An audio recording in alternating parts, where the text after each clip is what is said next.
ለዘላለም ይባረክ። እግዚአብሔር ለዘላለም መልካም ነው። መጽሐፍ ቅዱስ የእግዚአብሔርን ቃል የምናገር መዳን በሌላ በማንም የለም እንድንበት ዘንድ ከሰማይ በታች የተሰጠን ስም ኢየሱስ ነው ብዬ በማህበራዊ ሚዲያ የማስተላለፍ የእግዚአብሔርን ወንጌል የምናገር ወንድማችሁ መስፍን ነኝ። በቲክቶክ፣ በዩቲዩብ፣ በቴሌግራም፣ በፌስቡክ፣ በማህበራዊ ሚዲያ የማስተላልፈው የሰማይን አምላክ የእግዚአብሔርን ወንጌል ነው።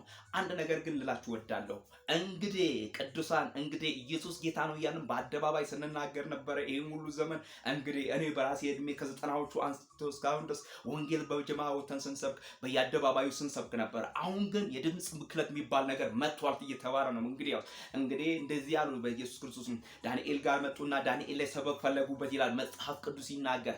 ዳንኤል ላይ ሰበብ ፈልጉበት ህግን አወጡ በኢየሱስ። ይሄ የዳንኤል አምላክ ስም እንዳይጠራ፣ የዳንኤል አምላክ ስም እንዳይታወቅ፣ የዳንኤል አምላክ ስም እንዳይሰበክ፣ የዳንኤል አምላክ ስም እንዳይወራ ዳንኤል እንደዚህ አለ። ኖ እኔ ዳንኤል ልማድ ነበረው። በዚህ መሃል ዳንኤል በቀኑ በኢየሱስ እንደ ልማዱ የሚያደርጋቸው ነገሮች ነበሩ። እነርሱም ጸሎት ነበሩ። እንደ ልማዳቸው የምናደርገው ምንድነው? እንግዲህ የጀማ ስብከት ነው። እንደ ልማዳቸው የምናደርገው ምንድነው? መዳን በሌላ በማንም የለም ብለን ለትውልድ መናገር ነው። ምክንያቱም ወንጌል ህይወት ነው። ወንጌል ሰላም ነው። ወንጌል ማምለጫ ነው። ወንጌል መትረፊያ ነው። ብዙ ትውልድ አልሰማም። ብዙ ትውልድ ሳይሰማ ግን አሁን ብትናገሩ፣ አሁን ብትሰብኩ ከባድ ነው። ድምጻችሁ እየበከለ ነው። በድምጻችሁ ሰይጣን እየተርበደበነ ነው። በድምጻችሁ ጠላት እየወደቀ ነው።